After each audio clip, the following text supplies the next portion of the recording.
we're making potato soup. I am actually going to make a half recipe today because I'm also going to be demoing chicken noodle soup this week and I don't want too much soup in my fridge.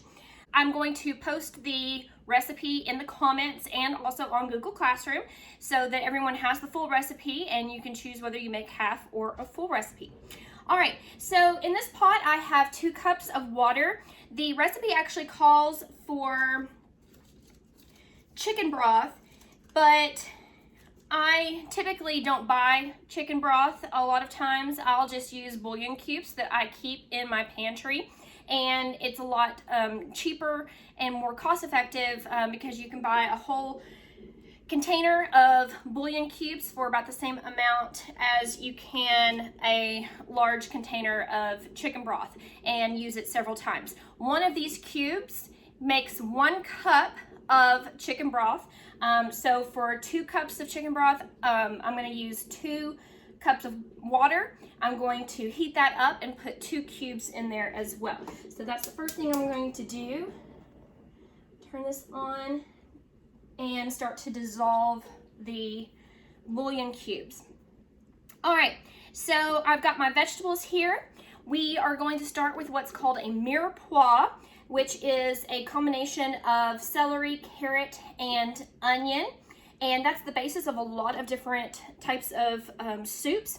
So I'm going to start by cutting my onion, and I want to leave the root intact. So when you cut your onion in half, make sure that you leave the root on so that it's on both sides of it. And when you cut this, then you'll have everything intact. It's not going to be falling apart on you. Now we're going to eventually mince this, but I want to start with a small dice. So I'm making small slices, making sure to use good knife safety, pinch grip on my chef's knife and bear claw. And wherever the tip of your knife goes, that's where your slice is going to end. So I don't want to cut all the way through. Notice that the onion is still intact. I want to stop before the end of the onion. All right, and I'm just going to keep slicing that. And then I'm going to turn it the other direction, so it's still together. Turn it the other direction, and I'm going to slice again all the way through to the cutting board, but now I've got smaller slices here, smaller pieces. All right. And when you get to the end, don't discard that. We're just going to also chop that up as well. Now I've got a bag here, so just some Kroger bags. You could also use a bowl, but I'm gonna use this for my trash. So any trash that I have, I'm gonna just throw into that bag there.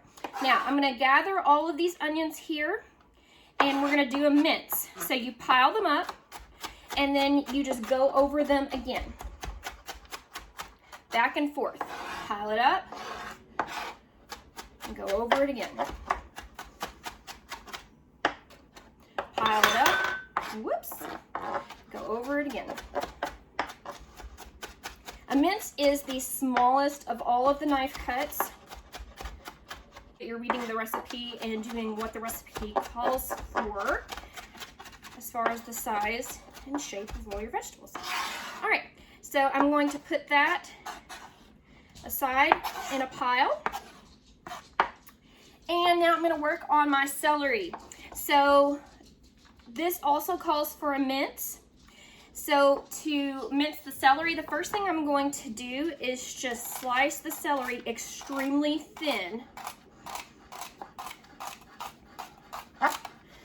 The thinner you can get it, the better, because then you're not going to have to do as much work when it comes to the mincing process. All right. And I'm going to do the same thing I did for the onion, gather that into a pile, and then just start going over it again. Make sure you do not get your hands in the way of your knife. Move those hands out of the way. Some people will do this to get more leverage on the knife. I don't always think that that's necessary. You never want to put your hand at the end of the knife though, because it could slip off.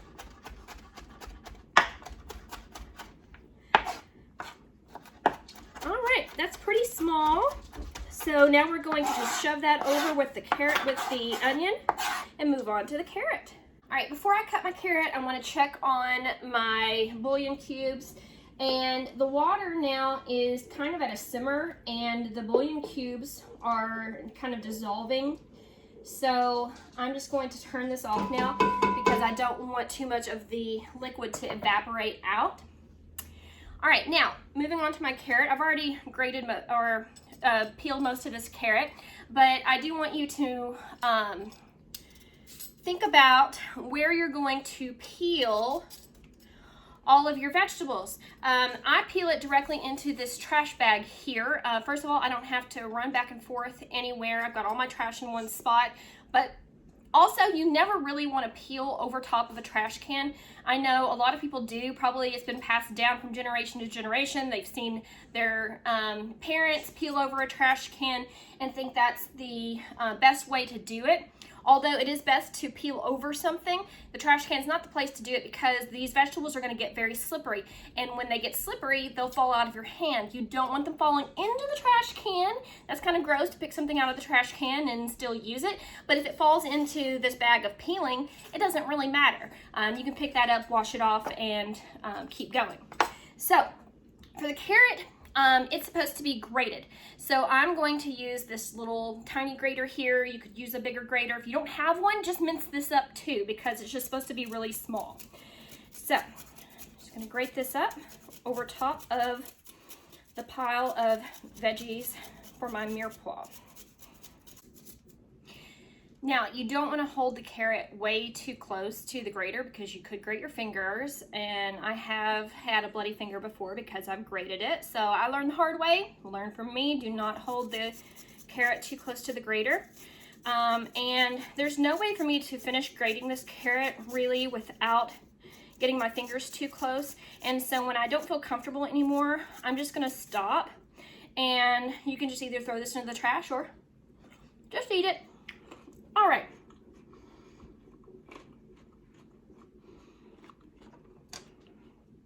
So I've got all of my mirepoix piled up here. And now I'm going to start on the potatoes. I've already peeled one potato, and I'm just going to peel this other one here. Again, right over the trash receptacle that is at my station. Now, I'm not going to worry if I have a little bit of skin left on here. That is perfectly fine. Just want to get most of it off. All right.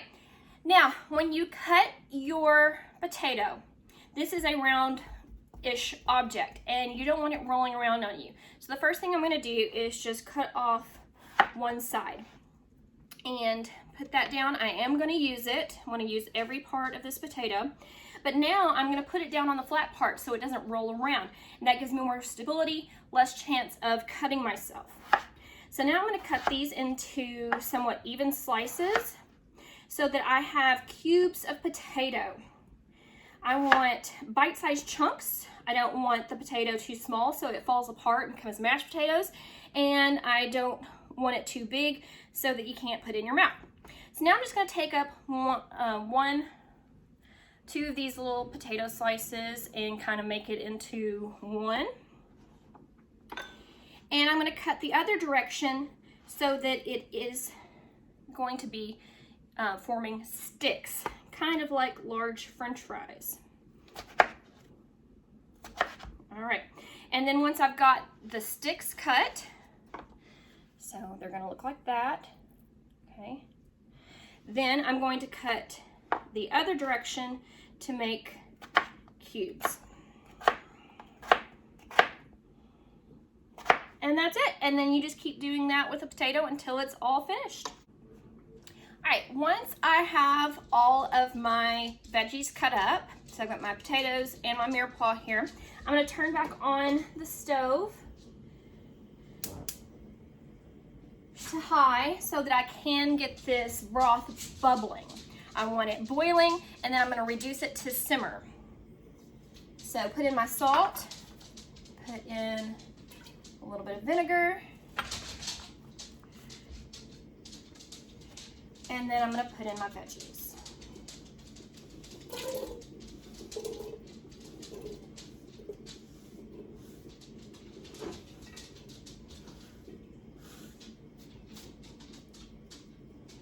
And there we go. If you've got too many potatoes in there and it's not covered by the liquid, then some of the potatoes are not going to get done. So in that case, I've got a few that are sticking up out of the water. I'm just going to add a little bit of, or the broth, I'm going to add a little bit of water just until the potatoes are covered up. And that should do it. Now, one thing, if you want to cut up your veggies ahead of time, that's perfectly fine. I think that cutting up things ahead of time saves time when you come home to make dinner. So, but with potatoes, they will oxidize. So you want to make sure that you are putting those in some cold water and putting those in the refrigerator. Make sure they're completely covered, or else the potatoes will turn black. You don't want that. So boiling means big bubbles. So you want to see big bubbles breaking on the surface of the chicken broth. And then after it has come to a complete boil, then you're going to turn it down and simmer it for about 20 minutes or until the potatoes are soft but not completely falling apart. All right, I've got a boil going in here now. So I'm going to turn this down. I do want to monitor the heat on this to make sure that it does stay at a simmer. It's not going to boil, and it's not going to, the bubbles aren't going to completely stop. So while this is simmering, I'm going to set this for 20 minutes.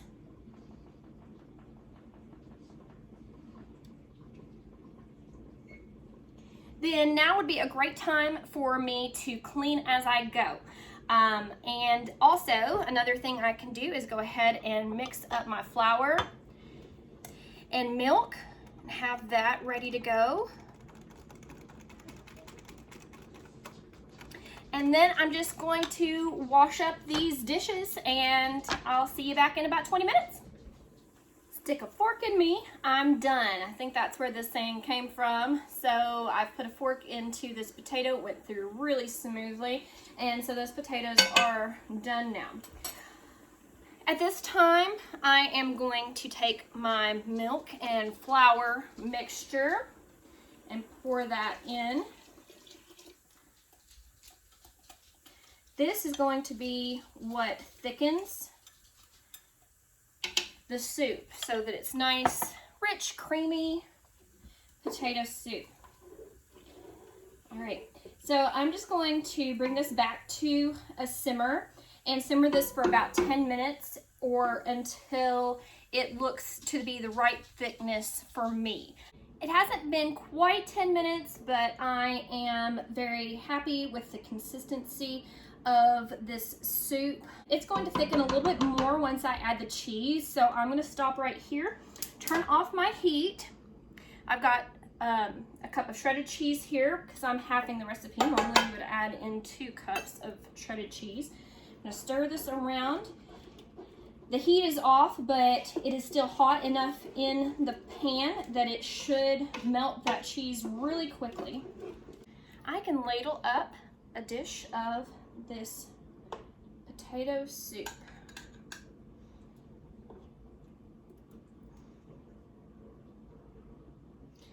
And to make it a loaded potato soup, I am going to add some bacon bits on there.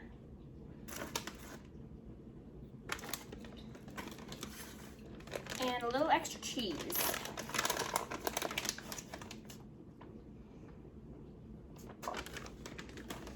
Voila! We have a bowl of creamy, thick potato soup, and it is delicious. I hope you have enjoyed cooking lessons with Miss Woodruff. I'll see you next time. Bye!